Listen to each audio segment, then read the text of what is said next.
Assalamualaikum warahmatullahi wabarakatuh. Nama saya Nur Hidayah Pujastuti, NIM-nya 1714185, jurusan Ekonomi Syariah kelas 6C.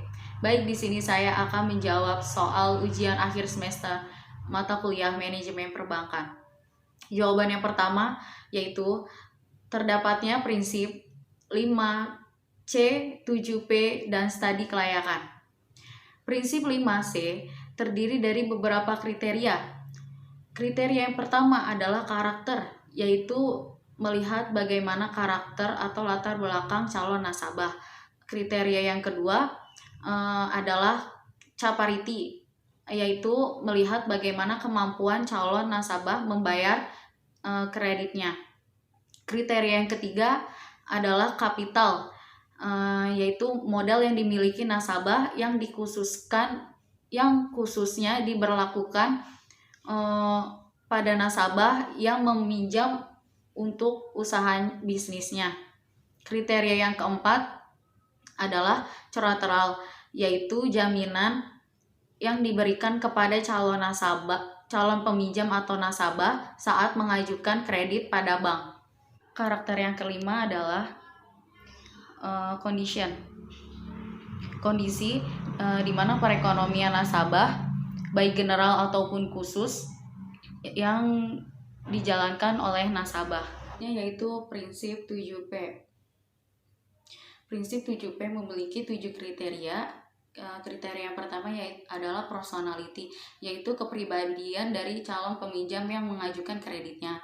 Kriteria yang kedua adalah party, yaitu di mana calon peminjam dimasukkan ke dalam beberapa golongan yang terkait dengan kondisi keuangannya. Yang kriteria yang ketiga adalah purpose, yaitu apa tujuan dari calon peminjam dalam mengajukan kreditnya pada lembaga keuangan.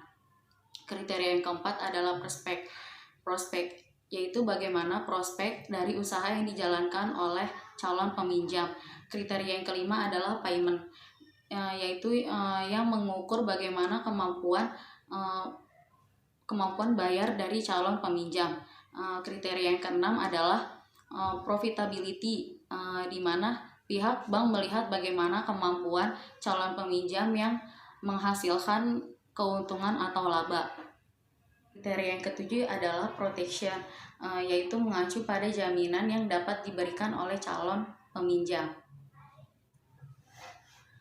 Selain prinsip dari 5C dan 7P, prinsip penilaian kredit dapat pula dilakukan dengan studi kelayakan. Studi kelayakan dilaksanakan terutama untuk kredit dalam jumlah relatif yang besar. Adapun penilaian yang meliputi sebagai berikut. Yang pertama aspek hukum, yang kedua aspek pasar dan pemasaran, yang ketiga aspek keuangan, yang keempat aspek operasi atau teknis, yang kelima aspek manajemen, yang keenam aspek ekonomi atau sosial, yang ketujuh aspek AMDAL. Baik, di sini saya akan menjawab pertanyaan nomor 2. Diketahui deposito jangka waktu sama dengan 3 bulan, nominalnya sama dengan 300 juta, bunganya sama dengan 10%, pajaknya 15%. Yang ditanya bunga yang dibayar bank setiap bulan, bunga yang diterima Kalisa jangka waktu 3 bulan.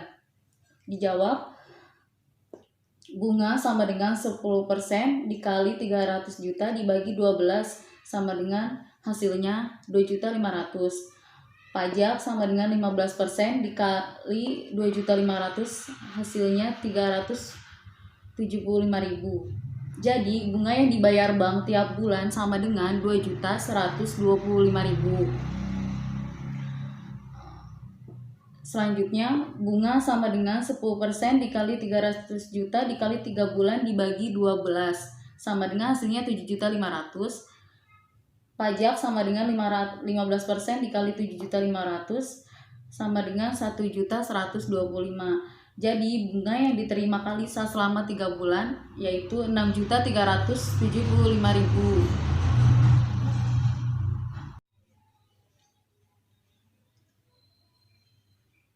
Selanjutnya jawaban yang ketiga, yaitu adapun tujuannya. Yang pertama, memaksimalkan konsumsi sehingga dapat menarik nasabah untuk membeli produk yang ditawarkan bank secara berulang-ulang. Yang kedua, memaksimalkan kepuasan konsumen melalui berbagai pelayanan yang diinginkan nasabah. Yang ketiga, memaksimalkan pilihan atau ragam produk dalam arti bank menyediakan berbagai jenis produk bank sehingga nasabah memiliki beragam pilihan.